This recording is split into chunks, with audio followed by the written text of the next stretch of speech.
Hi there, friends. Welcome back to Late Night Show here on www.zambotimes.com. And of course, we are inviting you to stay tuned, watch for this new personality that we're going to feature tonight. And by the way, here we are also live at Radyo ng Bayan. Well, without much ado, I know when this personality came to Zamboanga, and we are privileged to have most of her time with us since last night up to tonight. And really, with her presence in Zamboanga, I think something great can happen, or will happen in Zamboanga and in entire Mindanao. And I'm referring to the one who is expert in the information and communication, especially in reaching out our people in the countryside, particularly down south in Mindanao. In Zamboanga, we are happy that she's around, the spokesperson of the Energy Highway, so to say. She is also the advisor for external affairs of the National Grid Corporation of the Philippines, head office based. Yes. And I'm very glad to introduce to you here on Late Night Show. Please welcome Attorney Cynthia, what is this? Perez-Alabanza. Yes. Ma'am, welcome to Late Night Show. Good evening. Talagang nanginginig kami. You know, ma'am, how do you find Zamboanga? Since you arrived yesterday. My only regret is I have no time to see it. Oh. I flew in really late last night, last flight. Tapos I'm due to fly in this afternoon. So hopefully, in the few hours that I have left, I'll be able to see a little bit of the city. Please do so. You came to Zamboanga for a very important mission. And Yes. I believe this is for the benefit of our people, especially our end consumers of electricity, the power. Considering the past weeks, well, months, I say, we have experienced these power outrages. And the National Grid Corporation of the Philippines has been in the forefront, always, I should say, the handpicked. So this time we'd like to get directly from our guest her insights, her thoughts about the office that she represents, on how it is doing in service of the Philippine nation. Ma'am, tell me about the National Grid Corporation of the Philippines. When these power outrages being experienced by our people, First of all, especially in Mindanao. Yes, first of all, I want to clarify na Yeah. NGCP is a private corporation, Okay. but we run government assets. So, second, I want to say that if you think of electricity as an ordinary commodity, we are the highway that links the makers of electricity to the consumers. So, kami po yung dinadaanan, like you said, we are the transmission highway. So, our role in energy is that we make sure that the energy produced by the different power plants will reach the different distribution utilities, who in turn are the ones who connect to the consumers or the household level. And in the case of Zamboanga, In the we have case- the Zamselco. Yes, in the case of Zamboanga, we feed electricity to Zamselco. But we do not sell them. We do not sell them electricity.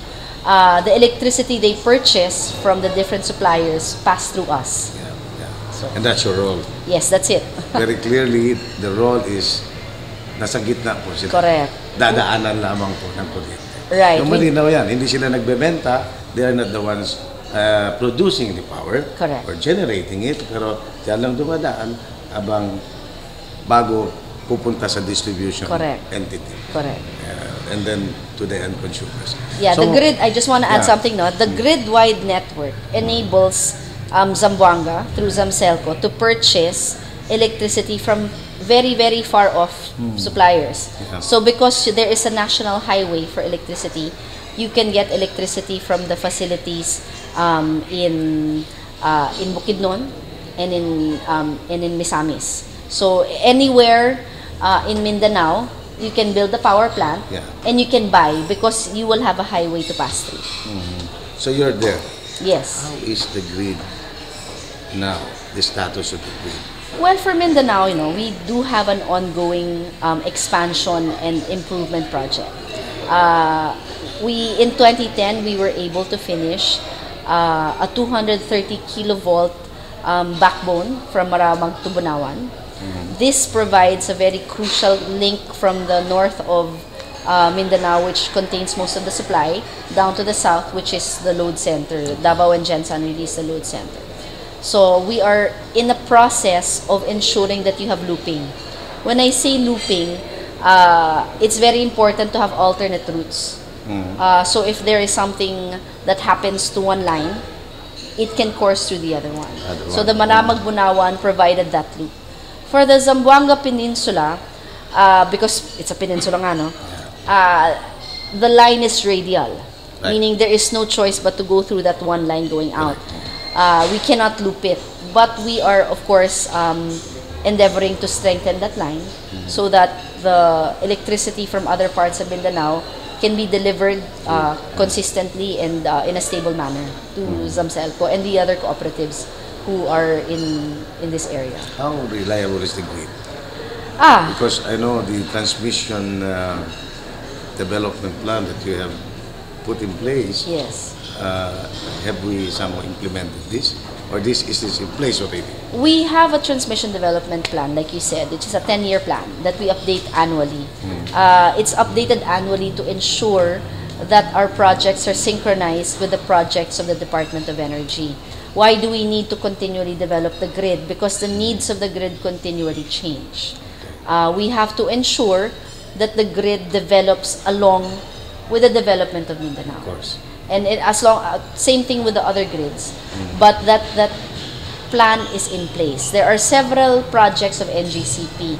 One is among them is what we call the load following expansion plans, which means if, let's say, Zamselco or Zamboanga, they have a load equivalent to, let's say, 80 to 100 megawatts.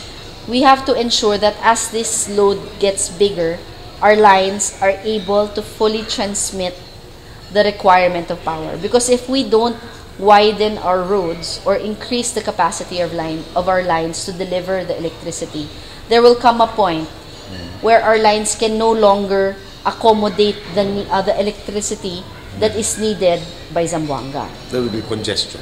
There will be a congestion. So it's important for us to keep monitoring and keep expanding the lines so that hindi kami maabutan.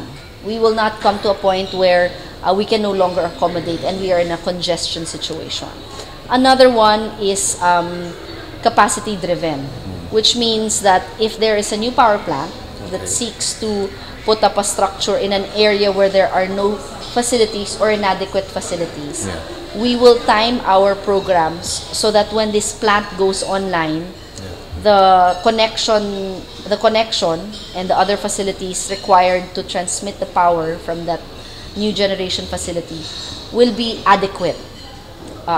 Could be additional lines, could be an improvement in the substation capacity. It could be many things. So that we could accommodate them. Right.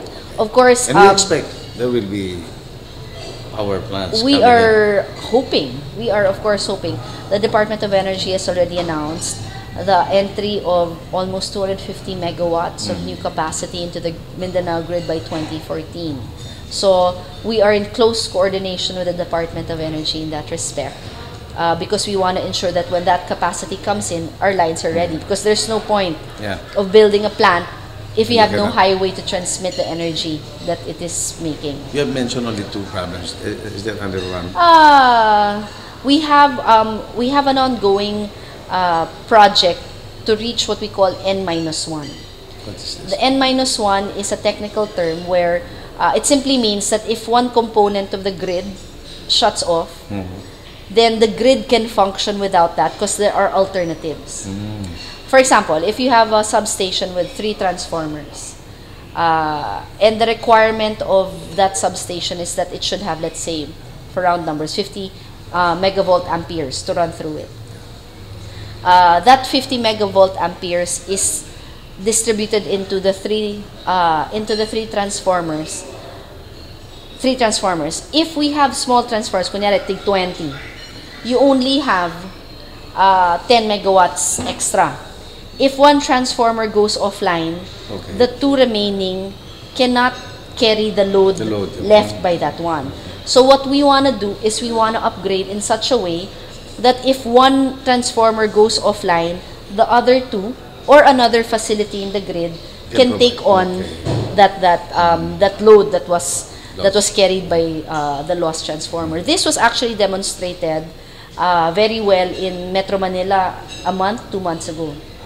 There was a major transformer in our Las Piñas substation which went offline, but the people in Metro Manila did not feel even a flicker in their electricity because we were able to automatically redirect that load of the transformer to one of the 6 other substations servicing the Meralco franchise. And we are doing this already. Yes, we are, definitely.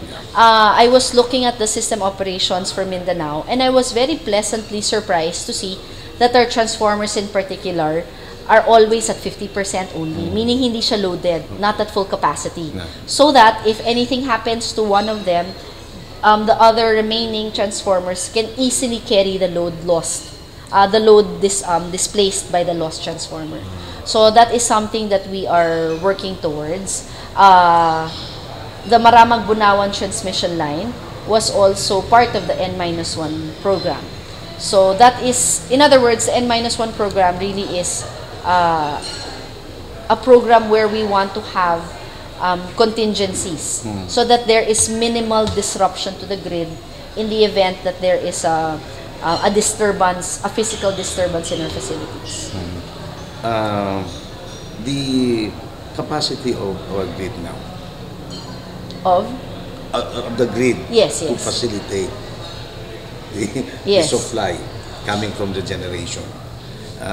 More than enough. More than enough? Yes. We are not dependent on the supply. The capacity of the grid to transmit the supply, more than enough. I have to admit that in 2010, before the energization of Maramag-Bunawan, there was a little bit of a problem. It was a little tenuous. But when we re-energized that, the system was more than capable of transmitting all the supply. Good. However, the stability of your electricity depends on whether there is electricity to transmit. Correct. Your roads may be wide enough, but if there is no traffic passing through it, you cannot do anything. Ma'am, the past months, there is a brownouts, intermittent brownouts, 3 hours, 4 hours. Many people are thinking that the National Grid Corporation, which is very famous. Infamous. Infamous. I mean, it's in the forefront. Nasa ano kasi yung correct. nasa harap talaga sila ang nababater. Yes. So, unfortunately, this is not so. You took the blame. I mean, yes.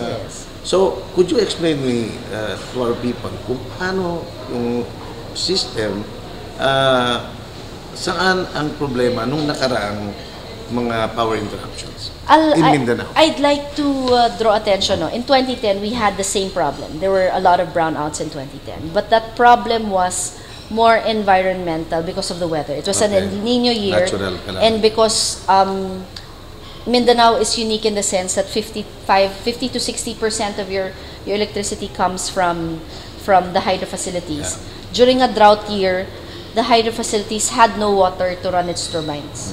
So at that year, the supply was a function of the fact that there was not enough water. In 2011, we have a similar but different situation. You have enough water, but number one, the growth in demand has overtaken the existing supply. Okay. So I know there will be sectors who will say, but there is no growth in Mindanao, etc., etc., etc. But maybe it's minimal, but it will still increase. There is definitely an increase. Considering the population is also increasing. Correct. Definitely consumption. Figures range from 4% growth rate to 12% growth rate in consumption. I don't know about the economy, the growth of the economy, But certainly the growth in consumption, there is definitely a growth. So our problem now is no longer linked to the weather. It is linked to the fact that we need to invite more investors to come in to build power plants. Because like I said, NGCP can keep its lines wide, open, and well-maintained, but if there is no electricity to run through it, then you will still have brownouts. So the reason NGCP is always at the forefront of the news is because, unfortunately, we are the bringer of bad news. And it's the highway. You Correct. know, you traverse the highway. We have the information. Yeah. We are the ones who have the unpleasant task of telling the distribution utilities like Zamselco that, look, for today, we don't have enough electricity. But we do not control it. It's not... Yes, no. I think in this case, it's one coming. of those shooting the messenger. Yeah. We have nothing to do with the supply, Okay. but because we are the ones delivering the bad news, people tend to think that it's our fault. I have to admit that there are outages that are caused by NGCP. If something happens to our lines, when we have to go through routine maintenance, or when there is a physical obstruction, let's say a kite flying and then it goes through the lines, or if there's somebody who intentionally pilferage or intentionally destroys the towers, then that is a transmission transmission related issue.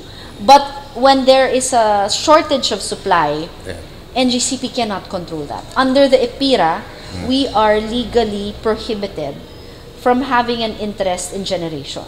So we cannot control supply even if we wanted to, and we don't want to. So what happened is beyond your control. Yes, we just have that unpleasant obligation to provide the information. So it's very clear. And we'll be right back for more question and answer exchanges with our personality and our featured guest tonight. We'll be right back after this.